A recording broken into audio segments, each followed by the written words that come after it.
My childhood. Thank you for listening to Ruin My Childhood. I'm Kat. And I'm Mike. And on this episode, we are going to be examining the gem of a TV show that was The Adventures of Pete and Pete. I have fond memories of this TV show. How about you? I never really watched it. I don't know why I didn't. I don't know if I thought it was creepy or something. Like, not creepy, like scary, but there was just something I remember looking at commercials for it and thinking it looked dumb. I don't know why. Like, I remember Pit Stain, and I remember that the two brothers were redheads, and that the younger brother ended up on a bunch of other stuff for Nickelodeon. Like, he joined all that, and he joined that game show. I don't remember what it's called, like, What Do You Do or something like that. I don't remember. But I remember, is it Danny Tamborelli or something like that? So I remember him. I remember Pit Stain. And did Harriet the Spy come out of this, or was it just the same actress? I think it was just the same actress. Okay. But I know, like, Michelle Trachtenberg was in it, and that's it. I mean, like, it wasn't creepy. It was definitely a little bit dumb, and it was definitely weird. That's what I loved about this show. It was just bizarre. It was like you could watch it and turn off your brain, and it didn't really make a lot of sense, but that was kind of okay. I like stuff like that. It was just bizarre. It was totally bizarre. I don't know who wrote this show or what they're working on these days, but I should probably figure that out and find some more weird stuff that came out of their brain. I don't remember a lot of plot points. I'm not even sure if there was like a running plot that went throughout the entire series. I don't know how long the series even ran. I don't think it was very long because it was a Nickelodeon show, and most of them, like, I felt like we watched for years, but we were just watching the same old reruns, and we were totally okay with it because they're entertaining and we like them. But I do remember a bunch of the characters. I remember Pit Stain. Remember the two brothers. Of course, the younger one, I felt like his storylines were more interesting and more memorable. He had that weird flamenco dancer tattooed on his arm, and he would make her dance. Don't know how he got a tattoo. That's pretty interesting. The mom had some kind of an accident, and so she has like a metal plate in her head. And there was a really good episode where they accidentally magnetized the plate, and so all these things keep flying at her from around the house. So I just looked it up. It was on for 3 seasons of about 13 episodes each. That's not bad, actually. That's like really good for a Nickelodeon show. I'm on just Google, and it has like an overview thing, and it has the name of the episode and like one sentence, just summaries of the episodes, and I don't recognize any of these. What I remember from this show was back in the day, Nickelodeon used to have little 1 or 2 minute promos for the shows that would run in between episodes, like during that little gap, or they had like the Nick at Night, stuff like that, and then they had like the Saturday morning cartoons. So maybe earlier in the week they would say, hey, this is what's going on at Nick at Night, and then they would play like a minute or two of the episode. I think that's all I ever really remember, because I distinctly remember seeing something with Pit Stain over and over and over again. It's just that guy in the white shirt with pit stains. I like the strongest man in the world. See, I don't know what that is. You've said that to me for years, and I don't know what that actually is.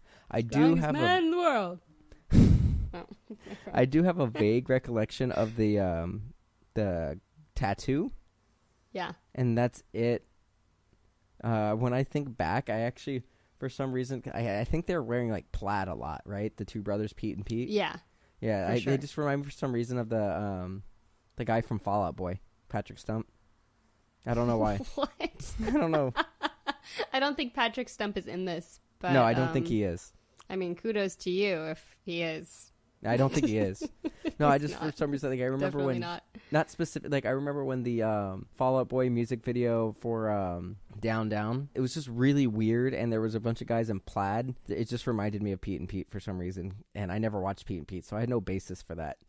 Right. So I don't remember most of the show. I just remember really liking it and that it was really weird, and you don't remember anything about the show. So Pretty much flying blind into this, as usual. Let's just watch it. Let's check it out. Hawkeye. It's kind of strange. You look at happily deranged. I can't settle in bed. Or have you picked your target yet? It's ending. Don't your dog bite? It's ending.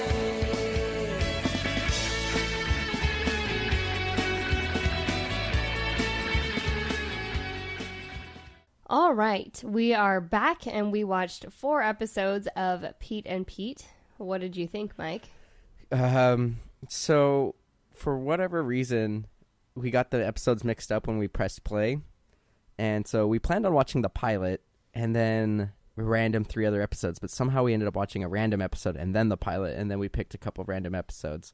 So just from the beginning, because it wasn't what we planned, I was a little annoyed. But then I was a little bit more annoyed because I thought the show was terrible.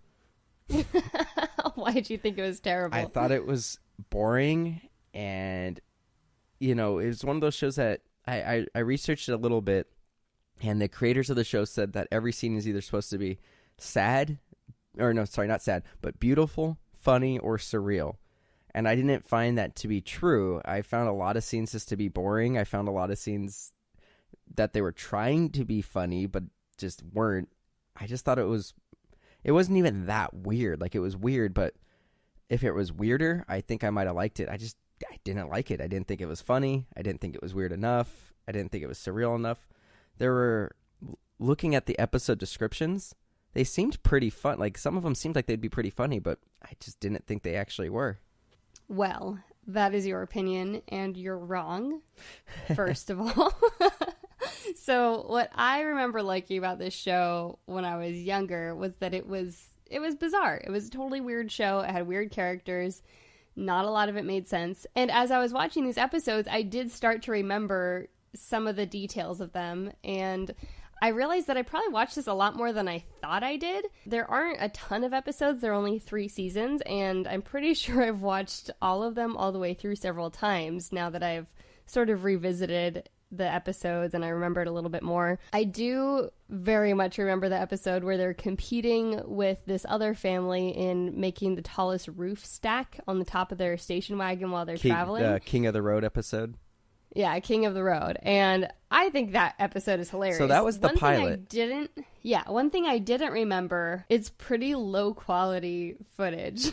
I don't remember it being filmed in that format, of course, which is something that you don't really think about when you think back on old movies or TV shows that you watched. And it's just kind of a little bit jarring to see the sides of the screen cut off and have a square image when we're so used to widescreen things. So that's something that does definitely like take away from the quality of older TV shows and movies that have been on TV. So that was interesting. Even for it being an older TV show in the 4:3 ratio, besides it just not having great quality for being a 90s single camera show, it just wasn't very good. Like, it had those really bad like transitions, almost like you know how like Star Wars gets panned because it still uses like the side swipe transitions. Had a lot of little things like that, like somebody like an amateur person would use in like Windows Movie Maker today, kind of thing. Yeah, and I think that's something that I forgot about the show, and I think it was more as a comedy aspect of the show, that a lot of it was shot kind of like the way a college film would be shot, like a junior college film, where there's like a lot of handheld stuff. It's predominantly handheld shots, and so that's a little bit jarring, but I think it really is more of a comedic aspect of the show. Plus, we're watching it from a stream online. And so, like, I think that also affects the quality as well, because we don't have a great signal for this.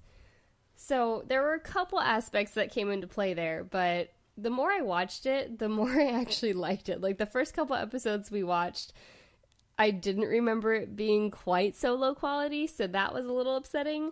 But the further we got into it, the more I was able to appreciate just how carefree the 90s really were. It definitely did have that nostalgia of a simpler time, because everybody was playing outside and they were on their streets and they were riding bikes, and you know, it was just a group of kids in a neighborhood hanging out. So I agree with that. It was very, very much a 90s kind of just let it be kind of thing. Like, I agree 100%. Just looking back at it, just reminiscing how simple life was at that time.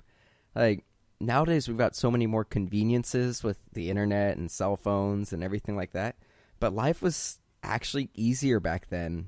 It really was a lot easier. I mean, like, these days, if you were to just go over to your friend's house because you were in the neighborhood, they would open the door and think you're freaking crazy if you didn't call ahead. But back in the day, you know, if you're on the other side of town, you were near your friend's house, you might just stop by, and it wasn't a big deal. And I think people were a lot more connected in that way. And, you know, if you wanted to have a phone conversation, like most of the time you had to be standing in the kitchen to have that conversation, and the family dynamic was really different. So yeah, there's a lot of really feel-good nostalgia connected with this episode, not just because I watched it when I was young, but because it really illustrates some of these aspects of day-to-day life back then. Yeah, totally. You know, one of the other things that was kind of jarring for me, so the Big Pete, I was watching it and I'm like, who is this guy? And then while we were watching, I think it was like the second episode that we were watching, I realized it was one of the McAllister brothers from Home Alone. Kevin, you're such a disease. Yep, it's that one. And it made me really want to watch something better, like Home Alone. You know what's interesting, though, is there aren't a lot of TV shows that have a redhead, much less a fairly unattractive redhead as the lead. This show was Nickelodeon. So that's something I kind of appreciate. I mean, like, they're just thoroughly average-looking kids. One thing that the show, I don't think it ever actually explains, is why they're both called Pete. It doesn't explain a lot of things. So it doesn't, in the very first episode, the road trip episode, King of the Road, you do see when they both put their arms out the window to pretend like they can make the car fly. You do see that little Pete has the Petunia tattoo.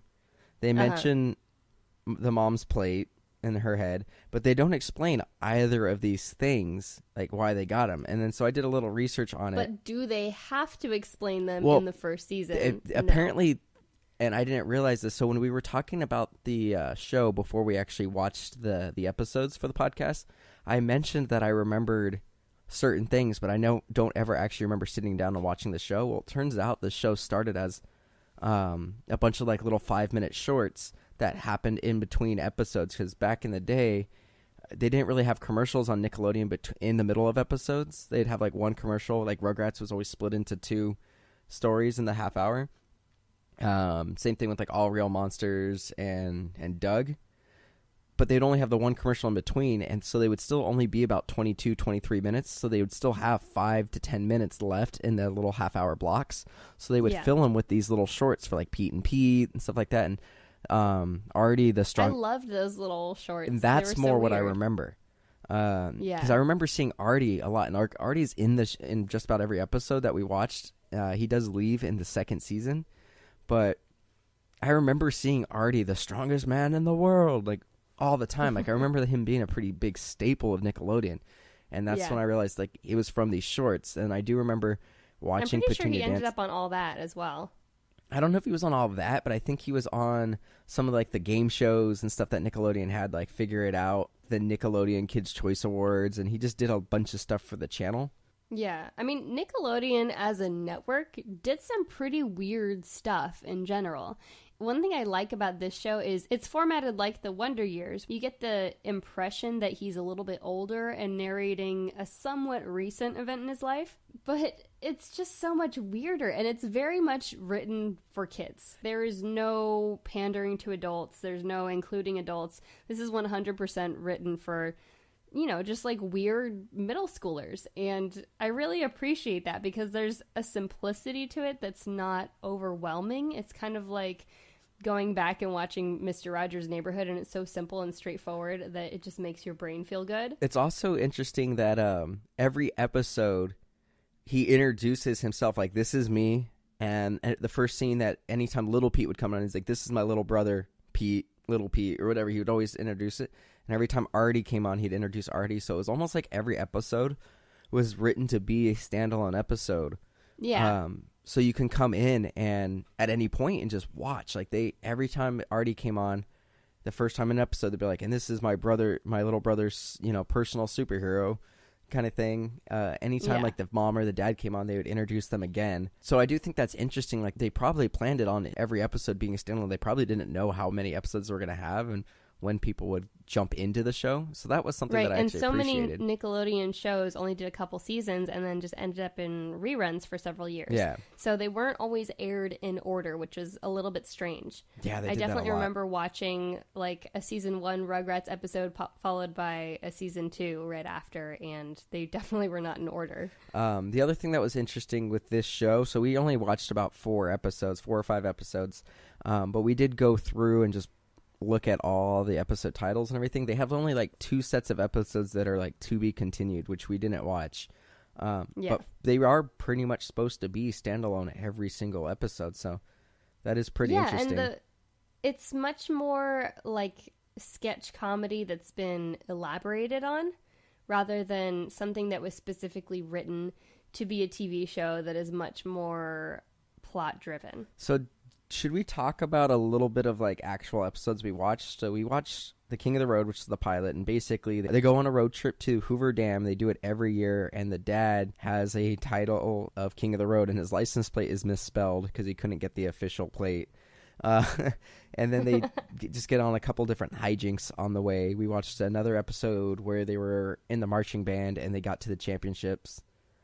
What was the other episode we watched? We watched The Call, where there's a phone that's been ringing for 27 years.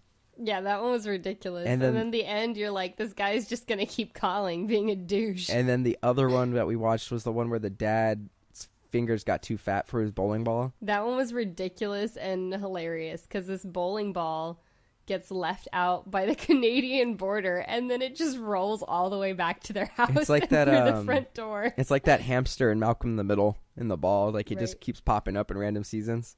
But that's like another thing I really love about this show is that it doesn't make sense. There are a lot of things that they say we never figured out what happened because it's just so weird. But it's kind of like when you're sitting around a campfire and a bunch of kids are telling these stories and they're like, and then they saw this man who had a hook for an arm and he was missing an eyeball and he had his ear cut off. You know, they just keep adding all these ridiculous things. It's very childlike. Yeah. And that's something I really love about it.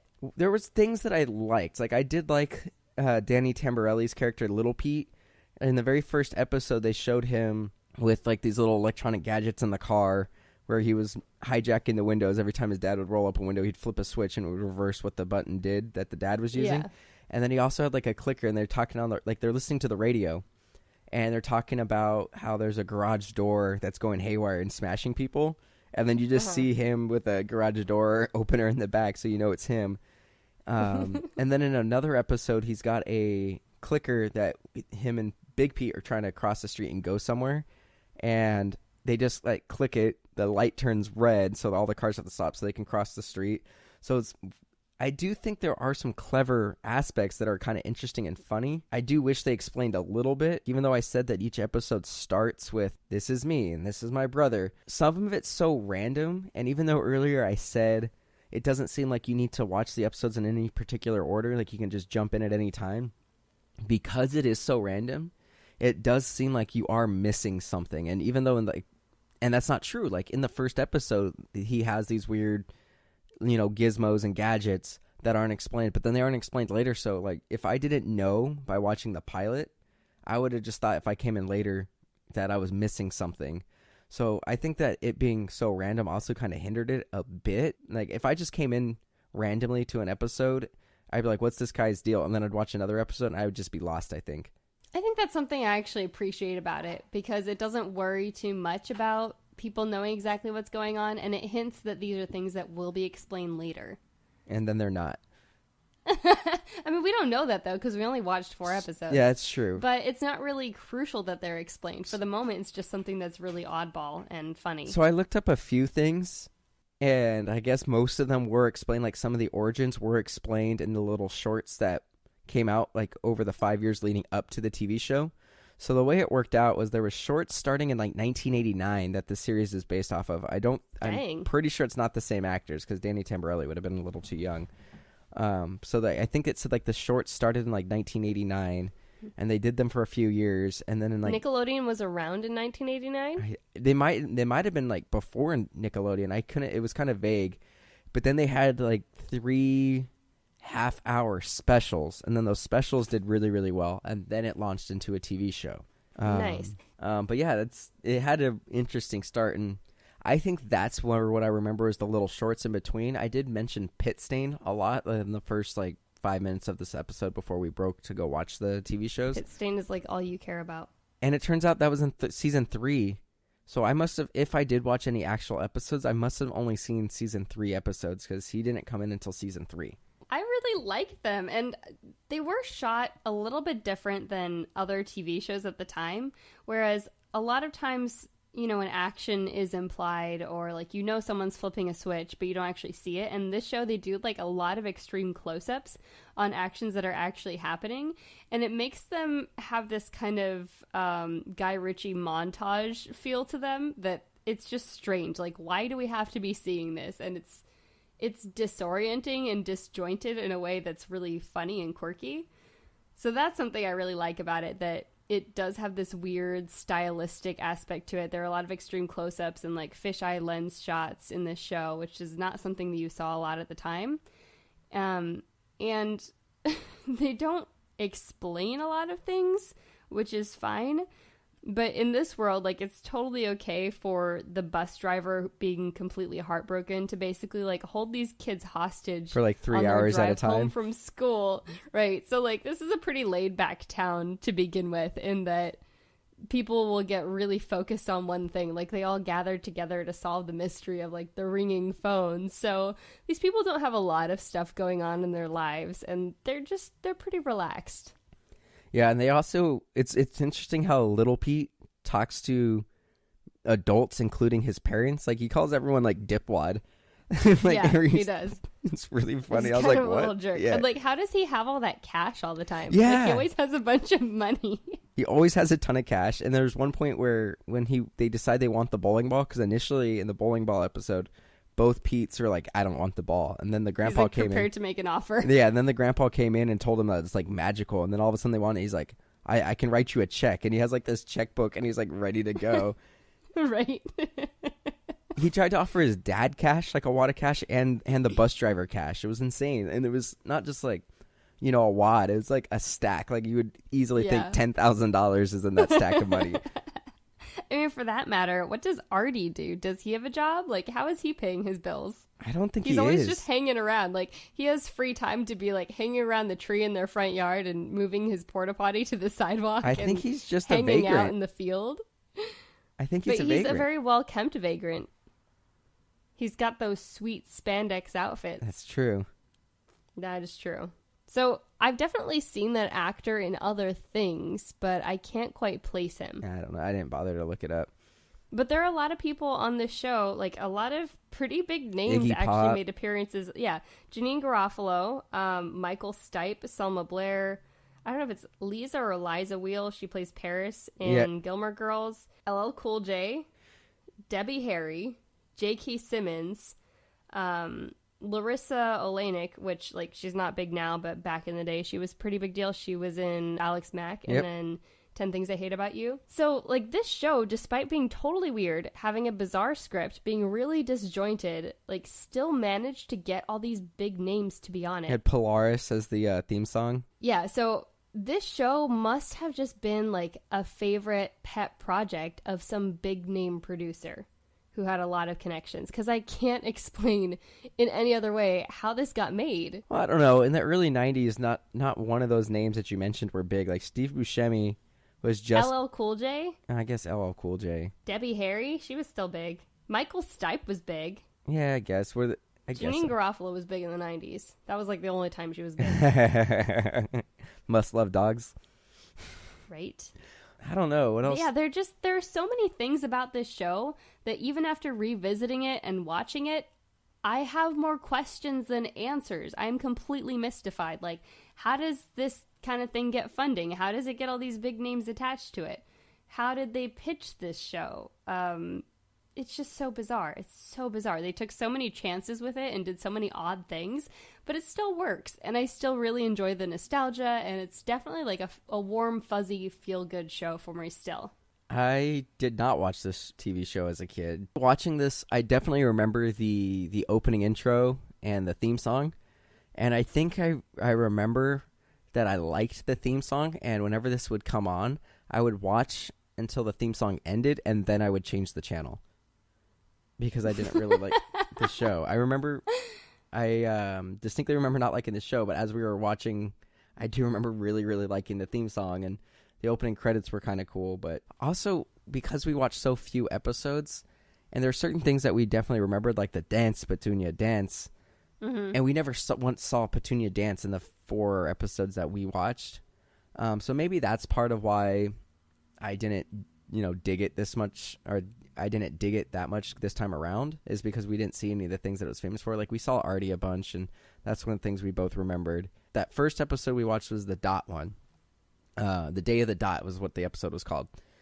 And I was just blown away by how bored I was. Like, the first few minutes was kind of interesting, getting into a new show, and then I thought it went for 45 minutes. I was like, was this an hour, show for kids?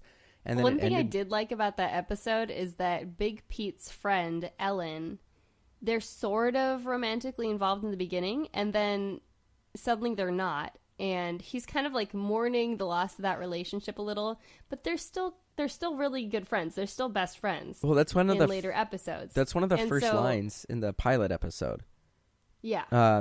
When he's on the road trip and he sees that really pretty girl, and he goes, recently my friend Ellen and I have decided to just be friends and keep it as friends.